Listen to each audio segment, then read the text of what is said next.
Assalamualaikum warahmatullahi wabarakatuh. Perkenalkan, nama saya Nabila Rahma Hidayat dari kelas 11 MIPA 1 absen 20. Di sini saya akan menceritakan kembali cerpen yang berjudul Corona Membunuh Manusia, Bukan Kemanusiaan oleh Dul Halim. Hari ini matahari bersinar penuh semangat. Pak Tumin terus mengayuh sepedanya menjajahkan cilok dagangannya. Wajahnya mulai terlihat basah oleh keringat yang sedari tadi menyapu keriput kulit tuanya. Sesekali ia berhenti di bawah pepohonan yang rimbun teduh.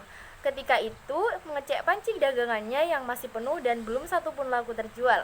Ketika itu pula ia melihat wajah istri dan anaknya.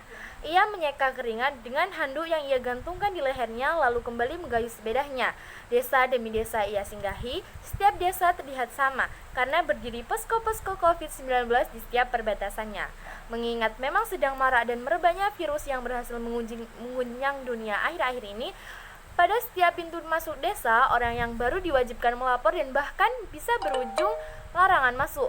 Hal ini mengherankan karena setiap warga desanya yang merantau di kota-kota besar justru diperbolehkan masuk meskipun mendapat gelar dadakan sebagai ODP atau orang dalam pengawasan.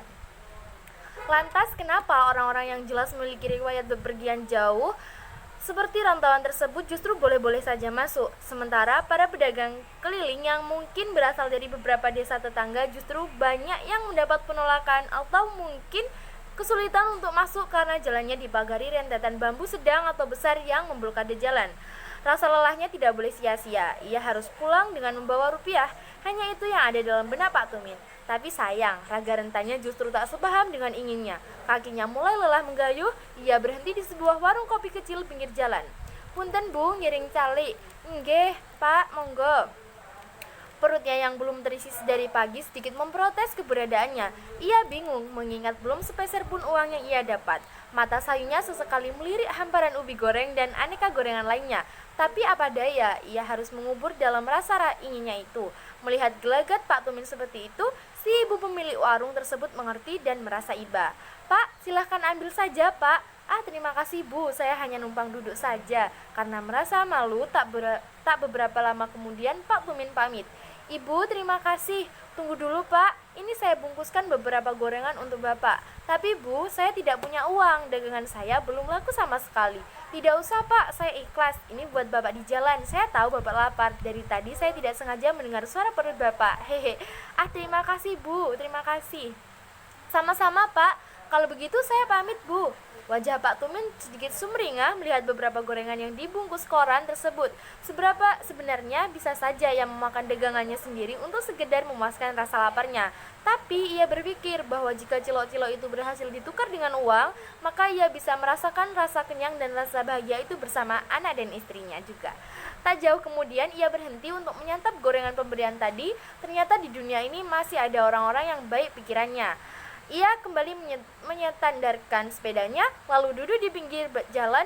Ia membuka bungkusan itu. Terlihat ada 5 gorengan yang sudah dingin. Ia melahap satu buah gorengan ubi sambil membaca tulisan yang ada dalam koran pembungkus. Ia menjumpai sebuah puisi seperti ini. Tuhan mengajarkan melalui Corona, karya Kiai Haji Mustafa Bisri.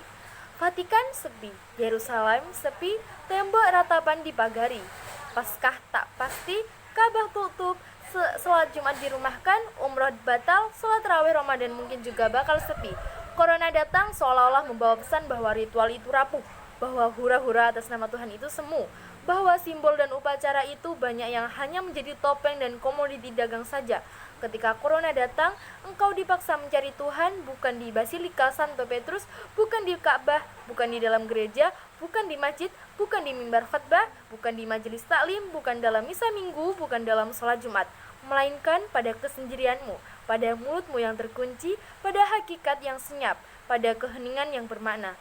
Corona mengajarimu Tuhan itu bukan melulu pada keramaian, Tuhan itu bukan melulu pada ritual, Tuhan itu ada pada jalan keputusanmu dengan dunia yang berpenyakit.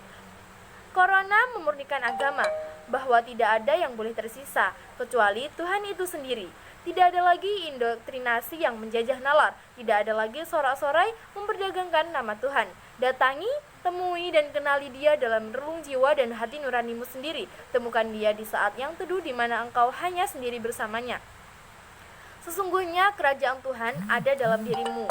Qalbu mukmin baitullah, hati orang yang beriman adalah rumah Tuhan. Biarlah hanya Tuhan yang ada, biarlah hanya nuranimu yang berbicara, biarlah para pedagang, makelar, politikus dan para penjual agama disandarkan oleh Tuhan melalui kejadian ini. Semoga kita bisa belajar dan mengambil hikmah dari kejadian ini.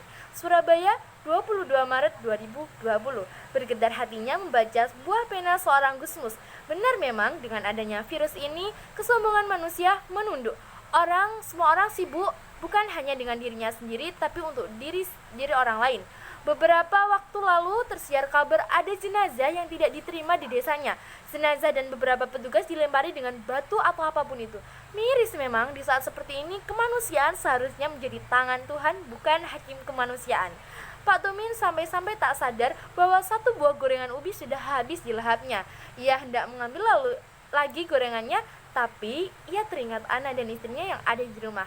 Ia kembali merapikan gorengan tersebut agar ia bawa pulang untuk anak dan istrinya. Lalu ia bergegas kembali menggayuh sepedanya mengingat hari sudah menjelang sore. Kayuan sepedanya mengantarkan pada desa berikutnya di posko COVID-19 perbatasan suatu desa. Tetot, kesini dulu pak, bapak orang desa sini? Oh, bukan saya hanya ingin menjajakan cilok ke desa ini. Oh, kalau begitu ya maaf lah pak, sekarang kan lagi darurat virus corona. Jadi sebagai antisipasi sebagai orang yang bukan warga sini harus diperiksa atau bahkan dilarang masuk. Iya saya paham betul situasi saat ini, tapi saya cuma mau jualan. Ya maklumlah saya orang kecil yang makan atau tidaknya itu ditentukan dari seberapa keras saya menutup hari. Hari ini saya sudah keliling beberapa desa dan sama sekali tidak ada yang membeli, karena semua orang juga menutup pintu masuk desa, terutama untuk orang yang bermukim di desa tersebut. Jadi barangkali saya bisa menjemput rezeki Allah di desa ini. Iya Ana paham om. Tapi ini bentuk pencegahan penularan penyakit agar warga desa kami nyaman, aman, kokoh dan terpercaya. Jadah Sugan Semen. Ya sudah, begini saja pak, bapak saya periksa dulu sebagai bentuk laporan orang yang masuk desa. Monggo, silahkan masuk.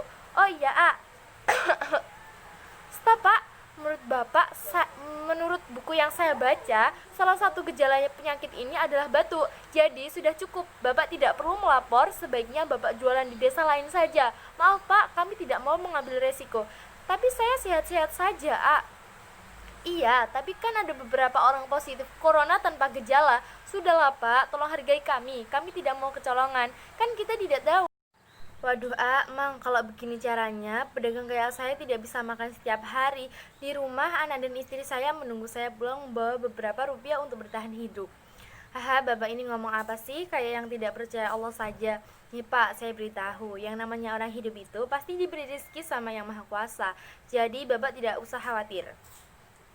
Iya saya tahu. Kalau begitu, berarti juga tidak percaya Allah ya? Loh, kok begitu? Iya, bukankah hidup dan mati seseorang sudah ditentukan oleh Allah semenjak ruh dititipkan di alam rahim? Dan itu pasti tidak bisa diundur atau dimajukan, tidak bisa dihindari atau dinegosiasi, betul? Iya betul, tapi kan kita harus ikhtiar, dan ini salah satu bentuk ikhtiar kami Pak. Kalau begitu, berjualan di sini juga salah satu bentuk ikhtiar saya untuk menjemput rezeki Allah Subhanahu wa taala. Permisi. Gelap mulai merambah menutup hari, hanya Rp15.000 yang tersimpan di sakunya. Sesampainya di rumah, Assalamualaikum. Waalaikumsalam pak, kok sampai Isa baru pulang? Iya bu, tadi ke masjid dulu. Oh bagaimana pak, dapat berapa? Ini bu, hanya 15.000. Ini pun dibeli Ustadz Somad di masjid tadi. Alhamdulillah pak, kebetulan beras sudah mau habis. Bisa untuk beli beras sedapatnya saja. Pak, bu, kuota Irfan mau habis. Irfan mau mengerjakan tugas pak. Sekarang serba online. Si istri menatap uangnya, tapi ia tahu betul ada yang lebih berharga dari uang tersebut, yaitu kebaikan untuk anaknya termasuk pendidikannya. Ya sudah ini, beli kuota sana, tapi hanya segini uangnya nak. Iya bu, ini cukup. Sang istri tersenyum menatap suaminya.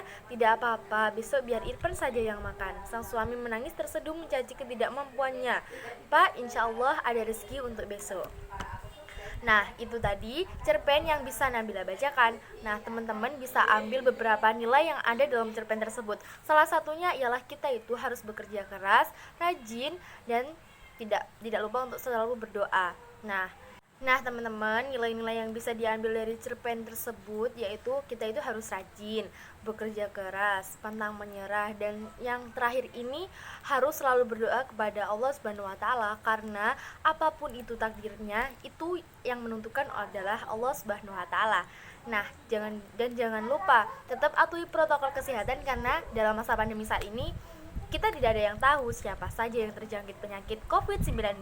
Jadi tetap patuhi protokol kesehatan, gunakan masker, hand sanitizer kalau keluar, kalau hanya penting-penting saja.